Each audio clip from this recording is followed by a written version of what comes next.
the security here. And then you see the former president there stepping out of his vehicle. He gave a wave. From there, he'll go up to the 15th floor where he will await his arraignment, which should be in about 50 minutes. You're saying as soon as he enters that building, he is technically under arrest? Yes. Extra cops out there today, and here comes the former president right now. We don't know where the microphones are, but we know that he's expected to make his way there. This is after being fingerprinted and arraigned, and we assume making a plea.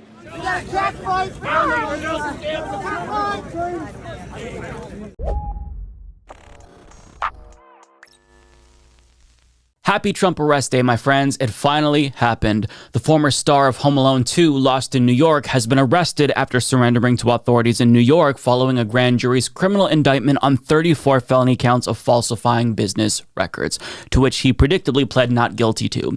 Now, together, the charges carry a maximum sentence of 136 years in prison, according to Reuters. But since it's Donald Trump and he is considered royalty in this country, I'd be surprised if he even saw a single day in prison, considering he wasn't even handcuffed and didn't get a mugshot taken when he was arrested today. Very equitable justice system that we have here, don't we?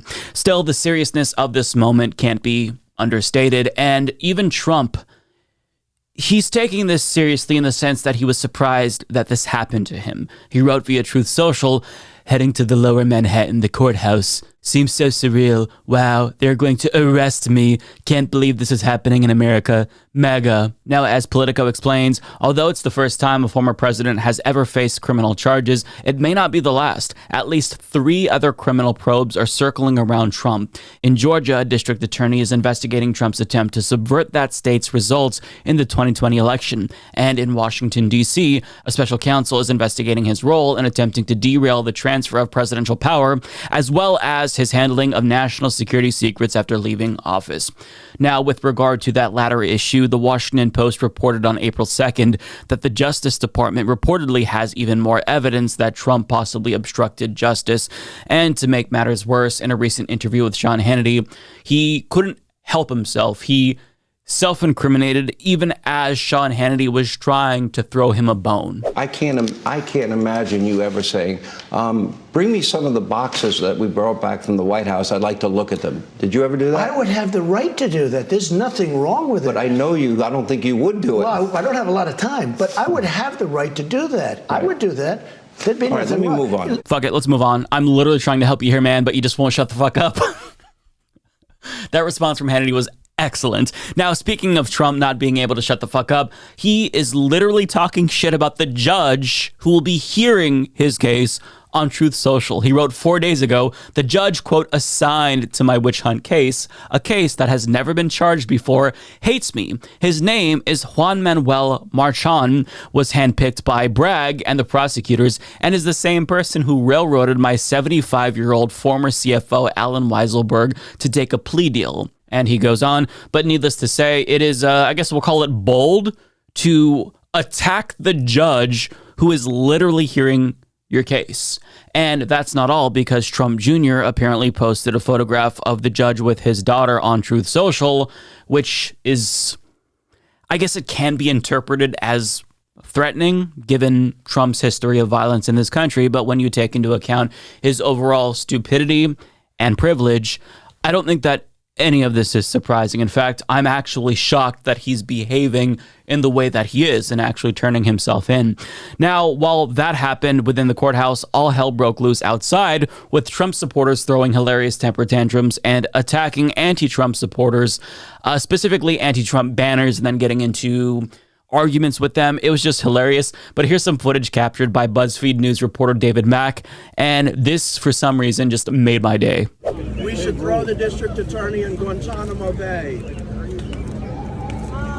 Why so aggressive? Are you a sideline? Why are you wearing all that black? Bitch, shut the fuck up. You ain't even from New York, bitch. Don't suck the dick. Suck my dick, you fucking mama pansy boy. Born and raised Brooklyn, bitch. No, lying, bitch. You lying. Whoa. I'm sorry. You're on the wrong side. You're on the wrong side. You're on the wrong side. Yo, police! Police! Yo, police! Bitch, I'm from New York. This is hilarious. You got a cat fight. on the wrong side. You're on the wrong side. You're on the wrong side. Hey, cut it out, guys. You're supposed to be parking. Get out of here, you old bag of bones. Get out of here, you old bag of bones. Tear this shit up. Tear this shit up. Enough of it. What happened to the park? Bitch, get outside, bitch. I'm not tourist, bitch. I'm from New York. What's good? What's good? What's good? Violent communist agitators. Exactly. Probably indivisible USA members. I just gave y'all what y'all wanted, right? Now, back off. You've done your thing. And now they're turning around, right? They saw the fight and now they're Yeah, so I honestly have no idea what was even going on there, but I did find it thoroughly entertaining. Now, there was also some, I guess you would call them celebrities in Trump world that showed up, including George Santos, who was trolled when he arrived, and also Marjorie Taylor Greene, who was eventually run out because people weren't very excited to see her face in New York. Now, she showed up to give a speech in support of Donald Trump, but the problem was there were far more counter-protesters, so she really couldn't even get a word in edgewise because their loudness drowned her out.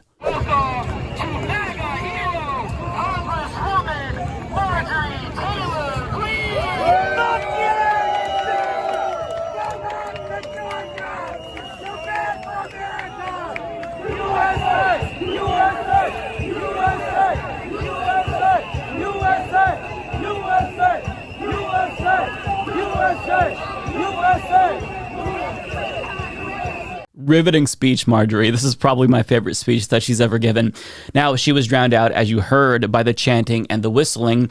And get this, NBC News reporter Ben Collins claims that some of the whistles were actually distributed by a Trump supporter who didn't even know that Marjorie Taylor Greene was speaking. So you had some anti-Trump protesters showing up, knowing that Marjorie Greene was going to be there with whistles to drown her out. And then you have some Trump supporters showing up, I guess, to show support with whistles, who kind of unknowingly help to drown out somebody who was there in support of his cause. It's beautiful. I absolutely love it.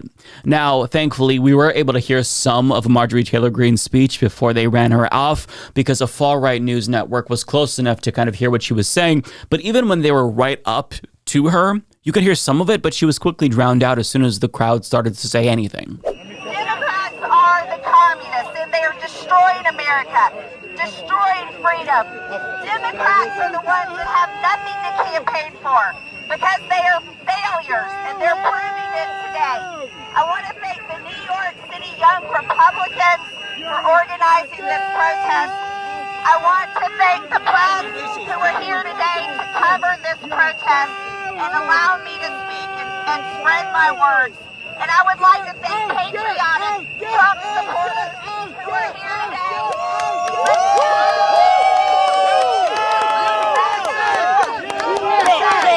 USA! USA! USA! USA! USA! And she left about 30 seconds later, as you can see, and nobody could hear what she was saying. And she was basically run out of that event, which is great. You have people like Jamal Bowen showing up and also clowning on her, which you love to see. Marjorie Taylor Greene needs to take her ass back to Washington and do something about gun violence. Do something about affordable housing. Do something about childhood poverty. Do something about climate change. Do your freaking job, Marjorie Taylor Greene. You don't need to be in New York City talking that nonsense. Go back to your district. You're not. What are you doing here? What I love is that Marjorie Greene, she took notice of the attempts to try to stifle her, and she ironically called for the counter-protesters to be arrested for violating her freedom of speech. Let's just stop for a moment and let that sink in. She wants the counter-protesters there exercising their free speech rights to be arrested for violating her free speech rights. She wrote via Twitter, "I'm here in NY to protest with my voice against the weaponization of the justice system on innocent President Trump, but the counter-protesters are coming to commit assault that can cause audible damage to everyone's ears, including NYPD." Shut the fuck up. But Mayor Adams warns me by name. If counter-protesters are violating freedom of speech and committing assault, they should be arrested. Yes, because if people are too loud, then that is tantamount to physical assault, I guess, according to this genius. Now, the last thing that I want to talk about actually pissed me off, because it's not just Trump supporters who were distraught seeing him arraigned. It was also liberals like Van Jones on CNN who, for whatever reason, tried to sanitize Trump's history of violence and criminality because he looked sad, I guess. He looks sad. Yeah. He looks sad. He looks like the weight of it's hitting him. And, you know, just as a human being, like I don't take joy. I don't like the prison system. I don't like what it does to people. I don't like this process. So I don't take any celebration in seeing him looking that way. He looks sad. Now, doesn't mean that accountability is not owed. We don't know what he's going to be charged with. There's a lot more, but at that moment, that is not a conqueror. That is a granddad having a very bad day. Van Jones, shutting the fuck up is free, man. Trump has no remorse for any of the pain and suffering that he caused around the world. But all it takes for liberals like you to feel sympathy for him is just to see him with a sad face. I mean, do you think that Trump felt an ounce of sympathy for the families he destroyed with his drones? Do you think that he shed a single tear after he killed Nawar al-Awlaki, an 8-year-old little girl? Do you think that he felt bad after he vetoed a bipartisan resolution that sought to end U.S. complicity in Saudi Arabia's genocide in Yemen? Of course he didn't. So he may look like a grandfather who's having a bad day, but this man is no ordinary grandfather. He is a mass murdering war criminal who literally tried to overthrow the U.S. government. And also, he's an associate of Jeffrey Epstein. Aren't we celebrating that one of Jeffrey Epstein's associates is finally seeing some accountability? I mean, I say accountability, and I feel like that isn't necessarily the right word because I would be surprised if he even served a single day in prison. But I mean, all it takes is Trump to have a sad face and all of a sudden liberals like Van Jones are just, they feel guilty.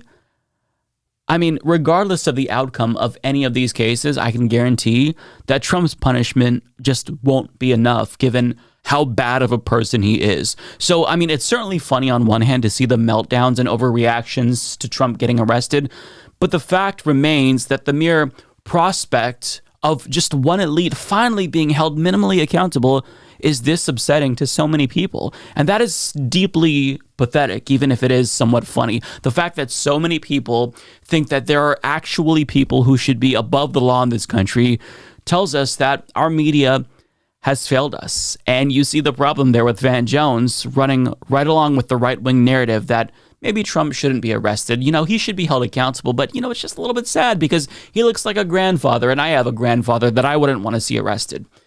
Yes, Van Jones, we all love our grandfathers. The problem is that our grandfathers don't stage insurrections, don't use campaign funds illegally to pay off porn stars that they fucked, don't obstruct justice, threaten violence, do mass murder around the globe. Our grandfathers aren't like Donald Trump. He is not like some normal person. Like, we don't have to humanize this fucking monster. He's a bad person. And even this small amount of accountability, just turning himself in, is enough to make people apoplectic. And I find that very depressing overall, but I'm not going to let that detract from the overall hilarity of this story because the meltdowns are juicy and I'm going to enjoy them because this is America and nothing good ever happens to the American people. So if we can at least watch one elite go down in flames, at least somewhat, then I'm going to let myself enjoy that. And you should allow yourself to find some joy out of this as well if you can. Mike is a total shit lib. Once he started shilling for the DNC, I stopped watching. So I definitely won't be hitting the subscribe button or turning on notifications by clicking the bell. No way. It's very sad, I know.